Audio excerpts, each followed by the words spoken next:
I'm everyone. And no one. Everywhere. Nowhere. Call me Darkman.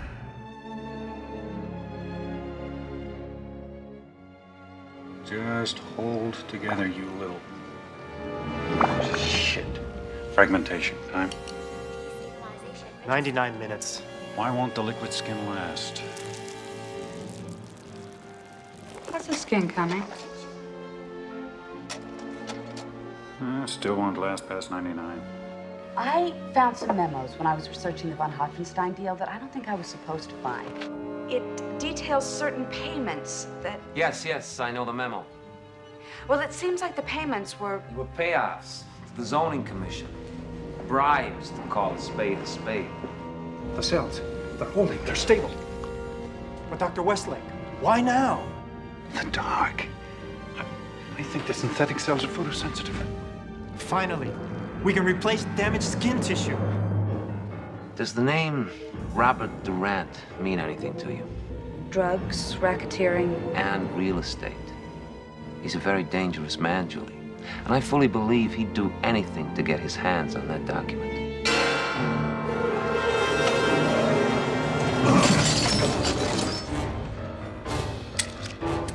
We've come only for documents. Tell us where to find the Belisarius memorandum and we shall disappear. I don't know what you're talking about.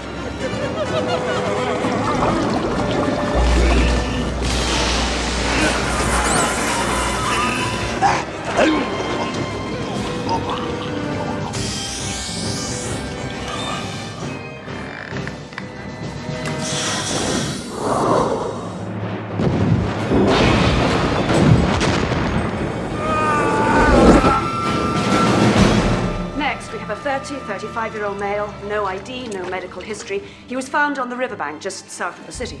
He's got burns covering over 40% of his body. The hands and face are the most severe.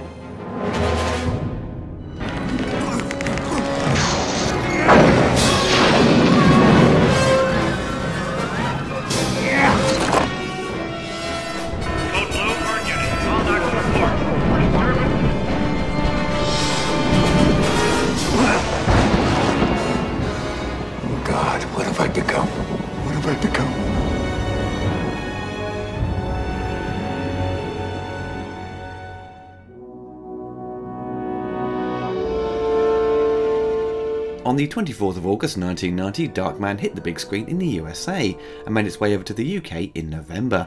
Directed by Sam Raimi, who had made a name for himself directing Evil Dead 1 and 2, and starring Irish actor Liam Neeson in the lead role. Darkman was pretty successful for Universal Pictures. Costing around $16 million, it made nearly $50 million worldwide by late 1991. The film was received well by critics and Sam Raimi had his first big hit with a large studio. He was now seen as a bankable director in the eyes of Hollywood. Superhero movies were now popular once again. Following the failure of Superman 4 in 1987, many felt that superheroes were no longer viable, but the massive success of Batman changed all of that in 1989. However, Darkman wasn't really a comic book movie in the same sense. It wasn't aimed at children and was given an R rating and a 15 certificate for UK theatres, but once it hit VHS it was reclassified an 18. Sam Raimi was impressed with the marketing campaign that the studio came up with, releasing posters showing a silhouette of the hero and the question, who is Darkman? According to Sam, this made the movie a moneymaker, but Universal didn't follow a typical marketing strategy like Warner Brothers. Darkman didn't receive any licensed toys or merchandise and the video game was an afterthought, released a year after the movie came out. With the movie's violent themes and graphic imagery, a line of action figures was probably not suitable for children, but in keeping with its goal to be a comic book movie, Marvel Comics published a 3-issue adaptation of Darkman in colour, along with a large black and white magazine consisting of all 3 issues.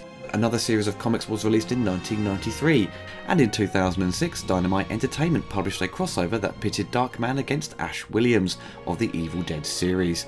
With Darkman proving profitable for Universal Pictures, they decided to produce a pilot for an unaired series, and 2 direct-to-video sequels that will be discussed later. Darkman may have not made a comeback on the big screen, but like Sam Raimi's other series The Evil Dead, Darkman has maintained a cult following. In 1987, during the filming of Evil Dead 2, Sam had shown a keen interest in adapting a comic book to the big screen. He was wary of being only known as a horror director, and wanted to have a stab at a different genre. As the success of the Christopher Reeve Superman films of the late 70s had run out of steam come the late 80s with Superman 4, film studios were still uninterested in the superhero genre. But 1989's Batman changed all of that and renewed faith in the genre, and made it far easier to greenlight comic book properties. Sam had looked into gaining the rights to Batman and The Shadow very early on in his career, but they were out of his reach, having been picked up by other producers, and The Shadow was eventually made by Universal Pictures in 1994 with little success. In time, Sam had managed to get his hands on the rights to The Shadow, but has done nothing with it, and has only hinted in interviews at a possible movie over the last few years. So instead of optioning an existing comic book property, he decided to create his own superhero to save money. Raimi's initial idea for Darkman was a man who could change his face. He took inspiration from the classic Universal horror films of the 30s and 40s, as well as the Phantom of the Opera and the Elephant Man. Sam wanted to go back to the idea of a noble man turned into a monster. He wrote a 30-page story titled The Darkman, which was then turned into an expanded 40-page treatment, where the hero would take on other faces to battle the criminals using his new powers. He threw in a tragic love story taking inspiration from The Hunchback of Notre Dame. Raimi submitted the treatment to Universal Pictures, deciding on them due to the nature of the character and the history of horror movies seemed ideal. Luckily, they liked the story and greenlit it with a budget of around $10 million. They suggested he bring on other writers to flesh out the story. Sam, with 3 other writers, including his brother Ivan, who worked as a doctor to make sure the medical and scientific elements were authentic as possible, went through many drafts to please the studio, incorporating more action, a stronger romantic element, and of course, the horror. For the cast of Darkman, we have Liam Neeson as Peyton Westlake, aka Darkman. Bruce Campbell was set to play the character, but the studio balked at the idea because they did not think Campbell could carry the role, but he does receive a cameo at the end as the final face Darkman puts on, and also Bruce provides some random ADR. Gary Oldman and Bill Paxton were also considered before Liam Neeson was cast. In a recent interview, Liam said he had a great time working with Sam and was over the moon when he got the role. Frances McDormand was cast as Julie Hastings, a district attorney and Peyton's love interest. Frances had been sharing a house with the Coen brothers and Sam during the 80s. Sam wanted to cast her to help boost her career and calm the backlash he received for the treatment of women in the Evil Dead movies. He wanted to create a strong female character in Darkman, and Frances would be the one to do it. She didn't play the character as a damsel in distress, and wanted to be independent and could take care of herself, which is very clear on screen. But in retrospect, she admitted that going this direction may have not been wise come the end of the film, where she has to be saved by Peyton. She felt she was ultimately miscast. The late Larry Drake plays mob boss Robert G. Durant. Larry auditioned for the film, and Raimi liked the way he underplayed the character as a quiet and careful yet intense person. Sam had never seen LA Law, which Larry was well known for at the time, but found that Drake's face reminded him of a modern-day Edward G. Robinson. He seemed like the perfect adversary for the Darkman. Colin Friels, who some of you may remember from the film Dark City, plays Louis Strack Jr., a corrupt, ruthless billionaire developer who runs Strack Industries. He employs Durant and his gang to eliminate anyone who gets in the way of building his city of the future. In Durant's gang, we see Dan Hicks playing Skip. His left leg is false, making it ideal for concealing weapons. And for Evil Dead fans, I'm sure you'll recognise him as he played Jake in Evil Dead 2. Sam's younger brother Ted Raimi plays Ricky. He is Durant's protege, and there are a few hints that they are more than just friends. The late Nicholas Worth plays Paulie, the muscle of Durant's gang, who becomes the first victim of Peyton, as he steals his identity to frame him. There are a few random cameos in the movie. We have Jenny Agutter, who plays the doctor who operates on Peyton to give him his powers. Directors John Landis and Sam Raimi pop up as hospital staff, who are shown the treatment procedure on Peyton Westlake. Sam Raimi's budget was eventually increased from around $10 million to $16 million, including a longer schedule and much more effects work. Sam managed to expand upon the designs, especially Darkman's laboratory, that was pushed to homage Dr. Frankenstein, but major problems occurred during post-production. The editor assigned by the studio struggled to assemble the rough cut in the allocated turnaround time for previews. He had a nervous breakdown, so they had to quickly jump in and finish the edit. The previews of the movie proved disastrous, being apparently one of the worst scoring pictures for Universal. This rough cut didn't have Danny Elfman's score, and the editor didn't really have a handle on Sam Raimi's style. So once they returned to the rough cut and added the score, confidence in the picture began to grow, and the second previews were thankfully more positive. But despite this, the studio still wanted major edits to the picture. Sam and the producer Rob Tappert said the experience of Darkman was very difficult for them, and the final cut wasn't the picture it should have been based on what they shot. They felt the studio got nervous and pulled scenes out. The movie opens introducing us to Dr. Peyton Westlake as he struggles to develop a new synthetic skin to help burn victims. Despite numerous tests, the skin can't maintain its structure and disintegrates after just 99 minutes. Peyton's girlfriend, attorney Julie Hastings, discovers an incriminating document proving that property developer Lewis Strack has been bribing members of the zoning commission to get his new city off the ground. Leaving the documents at the lab, she confronts Strack and he confesses to gain sympathy. He shows her the new city, which would create a substantial number of new jobs. Julie is warned that mobster Robert Durant is linked to the document and would do anything to get his hands on them. Meanwhile, Westlake makes a breakthrough with his experiment. He discovers that the skin holds stable over 100 minutes when there is no sunlight. Before Julie can call to warn Peyton, he is interrupted by the arrival of Durant and his gang, who demand to know where the documents are. But Peyton doesn't understand what they are talking about. They find the papers, and to remove any trace they've been there, they kill Peyton's assistant and attempt to kill him. Julie returns to the lab just as the building explodes, throwing Peyton into the sky, and he lands in a nearby river. His body is found and taken to hospital. The authorities are unable to find his remains at the river and he is declared dead. This apparent stranger at the hospital is subjected to a radical treatment which cuts the nerves so physical pain is no longer felt. However, during the treatment he also loses physical sensations.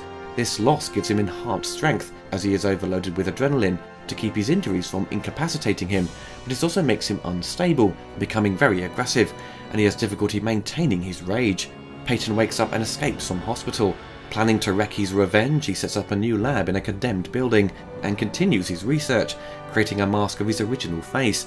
With his new powers, he becomes Darkman. Sam Raimi had used extensive amount of optical and makeup effects on a tight budget for Evil Dead 2, and now having more money at his disposal, he ramps up the visual effects shots and shows off his new talents as an action director. Makeup effects artist Tony Gardner, who worked on Evil Dead 2 with the help of Larry Hamlin, designed the look of Darkman and his scarred face. Tony had based his designs for Darkman on Bruce Campbell, thinking he was going to play the part, but he had to quickly change his design when Liam came on board. Liam Neeson liked the idea of working behind a mask on camera. Tony Gardner did tests using specific glues, foam rubber and bandage coverings. Once they did the first test, Liam wanted to be left alone so he could figure out the limitations of the makeup and how much of his performance would come through. The hardest part for Liam was speaking with false teeth, and he ended up doing a lot of work on his voice, as he didn't want the false teeth to move at all. Liam was totally supportive of the makeup team, and understood the time it took to apply everything and the difficulty of eating and drinking while wearing it all. Darkman uses every trick in the book to achieve its visual effects. Motion control techniques are used extensively to have the same actor on screen twice, for example when Darkman impersonates Durant. It also makes use of stop motion, miniatures, matte paintings, opticals and the front projection system called Introvision. Introvision was a method of filming with half glass and half mirror, so you can finish a composite of live action and plate photography through the camera's viewfinder on set and in real time. This process eliminates the need to wait for photochemical compositing to determine if the effects shot was successful.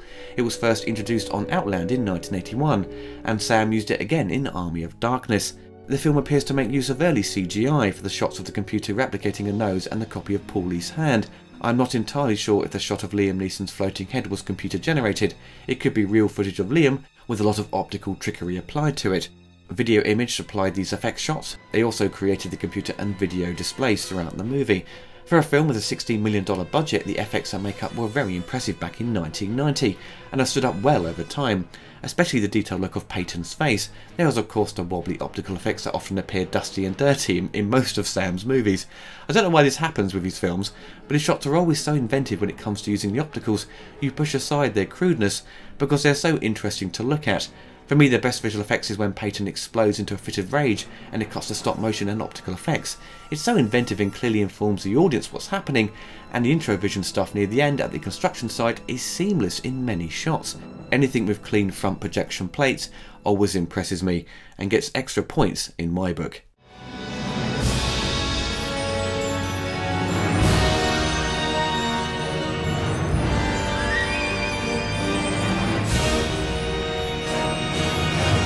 Danny Elfman composed the score to Darkman, with Shirley Walker providing additional orchestrations and conducting.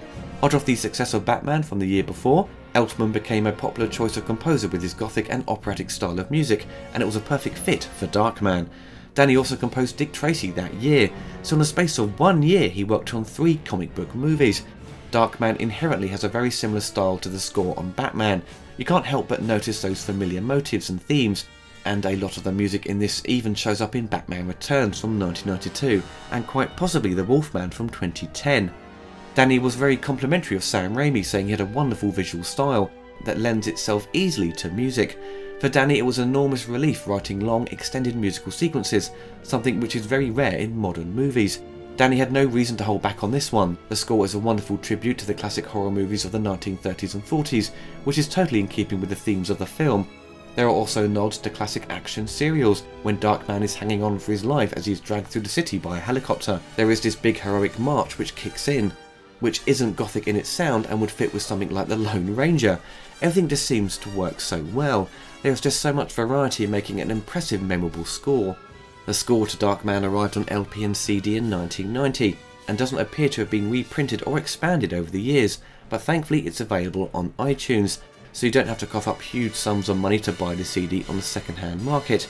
This is Danny Elfman in his early years, and definitely the period where he really made an impact with his music, so it's worth adding to your collection.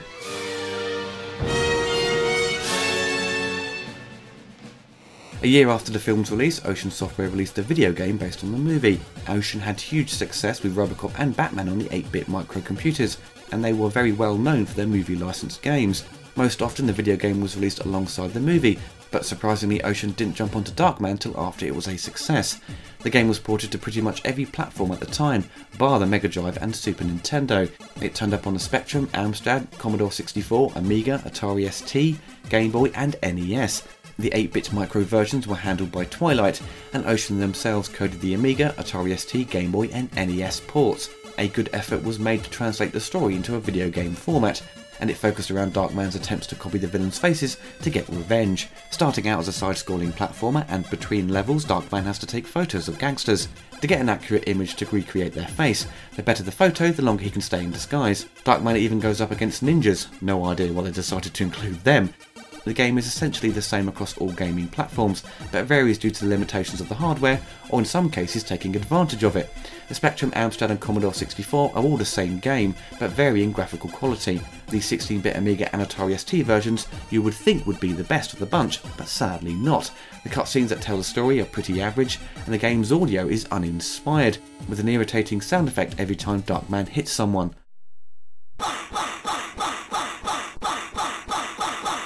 The NES game does have some nice graphics in places. The main menu and the cutscenes are nicely drawn. The music is very good, and despite it taking on a more kid-friendly presentation, it looks pretty good for an NES game, but suffers from poor hit detection when attacking enemies, and Darkman seems to run around on ice, making it difficult to time your jumps. The Game Boy version has a nice presentation, and is a lot like Double Dragon in its gameplay. It takes out the option to change his disguise, so no side levels of Darkman taking photos.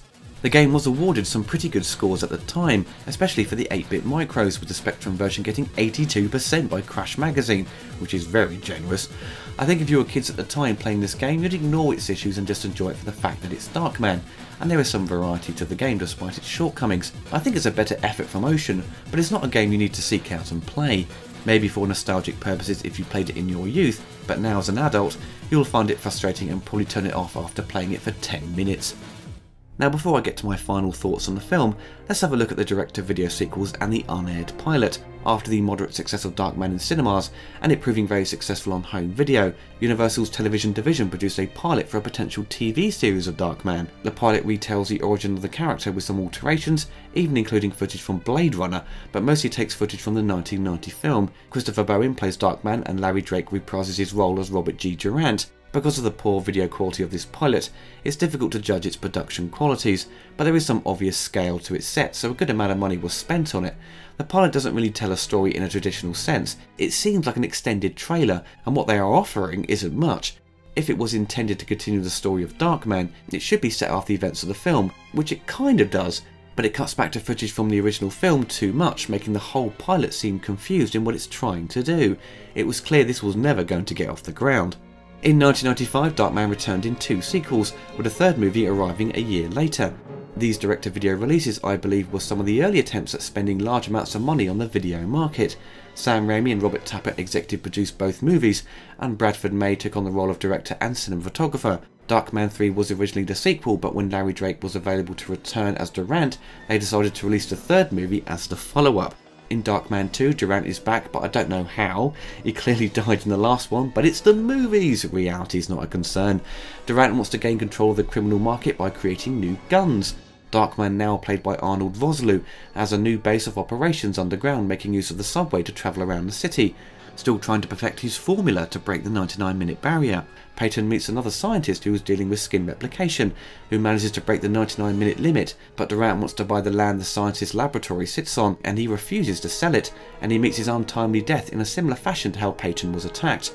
Darkman is now at a loss with finding a solution to his skin problem, and he has to once again take down Durant. In Darkman 3, which has a subtitle Die Darkman Die, or in German, The Darkman The, Peyton is still searching for a solution to repair his burned face and hands. He is approached by Dr. Bridget Thorne, one of the doctors who saved his life following Durant's brutal attack. Thorne claims that she wants to help Westlake discover the key to his liquid skin, and also repair his nervous system. They manage to find a breakthrough in their research together, but Thorne is revealed to be the mistress of corrupt businessman Peter Rooker, played by the awesome Jeff Fahey. Rooker desires the superhuman strength that Westlake has at his disposal. Rooker and Thorne plan to use Westlake as a guinea pig to unlock the secrets behind his strength. Arnold Vosloo is a good actor, but totally miscast as Darkman. I think Christopher Bowen did a better job at capturing Liam Neeson's performance in The Unaired Pilot. He plays the part far too straight and doesn't capture the eccentric nature of the character, and he doesn't really offer much to the role, and he seems to be phoning in his performance. There isn't much in the terms of action, and when something does happen, it's nothing of major interest. The director Bradford May does a good job in capturing Bill Pope's photography of the original movie, but he lacks the flair and camera moves of Sam Raimi. It's like watching the Dusk Till Dawn sequels. They lack the energy of Robert Rodriguez's style, and it's the same with the Darkman sequels. Both movies are very forgettable and ultimately pointless. They are not awful or unwatchable, just very bland and not really worth your time, to be honest, unless you are a hardcore fan of the character. I was first made aware of Darkman after my visit to the cinema back in 1990 on a cold day in November. I had just watched Ninja Turtles the movie at the MGM cinema in Cambridge with my dad. I loved the movie and he hated it. It made no sense to him, and he was surrounded by a bunch of kids on a Saturday afternoon. Not the funnest time for an adult, but I didn't care. After we left the cinema, we popped by a local newsagent, which is still there today, and I saw a magazine called Fantasia. This was a new superhero magazine that had just recently started its publication. I grabbed it because it had Ninja Turtles on the front cover, and after flicking through it, I came across a new movie called Darkman.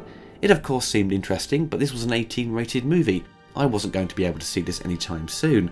The film didn't come to my attention until 1993. None of my friends rented it at the time on VHS, and my parents certainly weren't going to let me see it, but I got my chance when it was shown on the BBC Two programme Moviedrome, hosted by Alex Cox. Each week he would provide a short introduction to the film before it started, discussing some details on its production and giving us his opinions on the movie. He wasn't overly positive on it, but that didn't dissuade me from watching it. As an 11-year-old, I thought the film was pretty cool, and it certainly lived up to my expectations of seeing those images back in 1990. There was some childish nitpicking from me, I recall, when I watched it, however. I felt the music was too much like Batman, not knowing Danny Elfman composed the music for both movies, and the idea of a scientist turning into a superhero was too much like The Flash, which was being repeated on TV at the time. Despite my overall enjoyment of it, Darkman didn't really stick with me throughout the 90s. It wasn't in my collection, and it wasn't something I would put up next to Batman and Superman as a great superhero movie. It wasn't until the late 90s I started collecting laserdiscs, and I found it at a movie fair for about £8. I thought, oh yeah, Darkman! I totally forgot about this movie and watched it in widescreen for the first time. Looking at it again in my late teens, I really appreciated the movie more.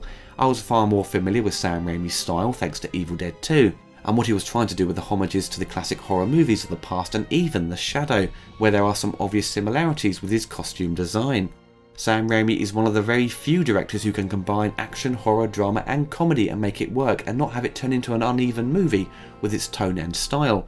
He can walk that fine line without losing the audience. It's something I've highlighted before, and Darkman is a prime example of that. It really highlighted that Sam could easily tackle the superhero genre, and it was thanks to this that he got the Spider-Man job. Those movies made him a household name. There are so many scenes in Darkman that feel ripped directly from a comic strip. When he escapes from the hospital and finds the big coat in the dumpster, the scene of him contemplating his thoughts on a rooftop, and seeing him get chased by Durant as he narrowly avoids the explosions. Everything is just captured and framed so perfectly. This was cinematographer Bill Pope's first feature film. He went on to have a great career and did an amazing job on Spider-Man 2 and 3, the Matrix trilogy, and more recently on Edgar Wright's movies. As I recall in my youth, I remember Darkman as a very orange looking movie. It's got that polluted LA backdrop, everything is warm and hazy. For a film titled Darkman, there aren't many moments of him at night. A lot of the film takes place during the day, with his skin lasting longer during the night due to its photosensitivity. You would think he would put on his face during the night, as it has a longer time to stay in its original form, but I suppose the script didn't really accommodate that. With Darkman being its own original concept and not having years of stories and characters to take advantage of, Darkman ends up fighting mobsters and corrupt businessmen, a bit like the old Batman and Superman TV shows of the past. Strack is the final guy he faces up against and proves the biggest challenge, but Durant is really Darkman's main nemesis, as he caused Peyton's disfigurement and pain. In a traditional sense, you would see Durant be featured in the final face-off, but Sam Raimi decided to kill him off before the final showdown. Louis Strack, in all honesty, isn't an interesting character for me. He's just a generic corrupt businessman. I don't fault the performance, but we've seen this type of character so many times before. Liam Neeson is clearly the standout performance of the movie. It's surprising seeing him tackle a film like this, and because he was young and wanting to experiment, he really knocks it out of the park. He plays the part straight when needed, he can do the comedic moments with ease, and you generally feel sorry for him once he's been turned into this monster. All this pain and torture really comes through the makeup and costume. He really has screen presence to bring all those elements together and make the character of Darkman work. You can see come the sequels with Arnold Vosloo what Liam brought to the role and what Arnold lacks. I don't think Liam has done anything else of this nature since. He moved into more serious roles in the 90s with Schindler's List and Rob Roy. In more recent years he's become a bit of an action star and went in a different direction, but has proved successful in pretty much every genre he has tackled. I do always chuckle when Peyton copies people. He manages to not only change his height, but also his voice perfectly.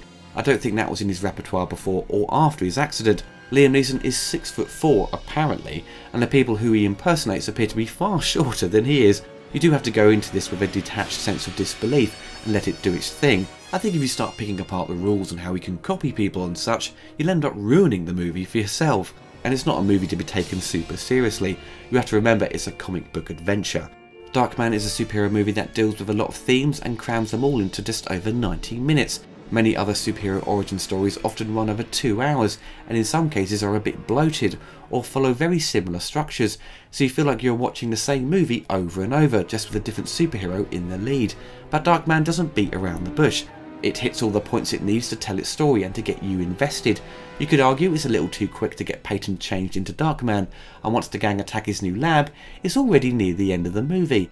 And Peyton and Julie don't really get that much time together, but that is just nitpicking from me, and it was made clear by the director and producer that the movie did get trimmed a lot, so maybe extra character development was taken out. This isn't a major issue with the movie, just something that I think could have benefited it and made it perfect. If you love Sam Raimi's work such as Evil Dead and of course Spider-Man, then Darkman will certainly please and entertain you. It's well cast and there are so many great moments in the film that will make you laugh and blow you away, such as the highly impressive helicopter chase sequence. Darkman is easy to get hold of on Blu-ray. I currently own the Shout Factory release, which has a bunch of new interviews and a commentary by DP Bill Pope. Thankfully these extras were licensed by Medium Rare, who issued them as part of a Darkman trilogy set for Europe. So for people who can't play Region A titles from the USA, I would recommend the trilogy set. The Shout Factory version does have digital noise reduction applied to it, so the image is slightly softer. So if you want a copy with less DNR, I would recommend the German release, but that version has none of the extra content sadly. It's great to see an original superhero be created and put on the big screen. It's a shame Darkman didn't have the legs to create a long-lasting legacy and franchise so to speak. They tried with sequels but failed, and like Robocop's Alex Murphy, Peyton's character arc seems to tie up nicely by the end. You always want to see a sequel to a great movie, but you know the story is kind of finished, and that's probably for the best, and Darkman, like the original Robocop, works wonderfully as a standalone movie, and it's highly deserving of its cult status.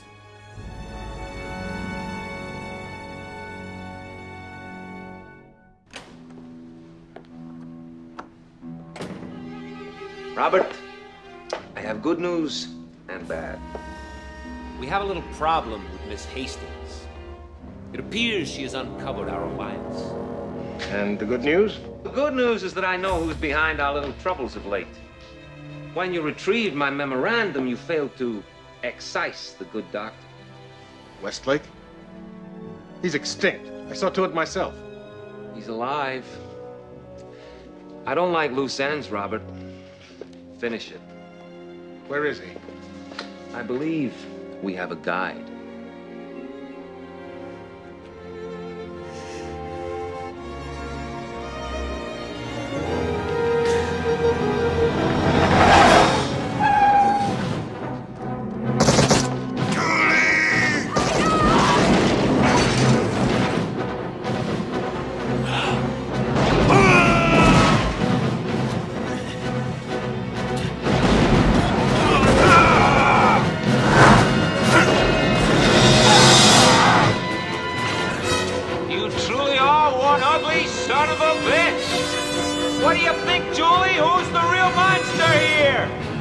It's all mine!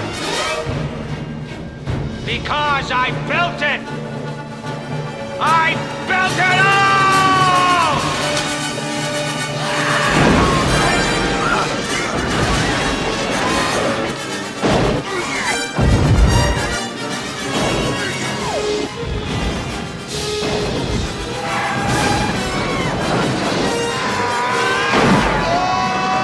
The hell's he up to?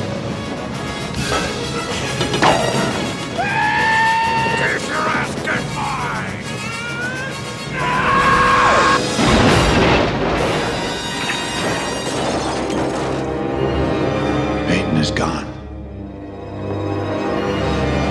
Call me Darkman.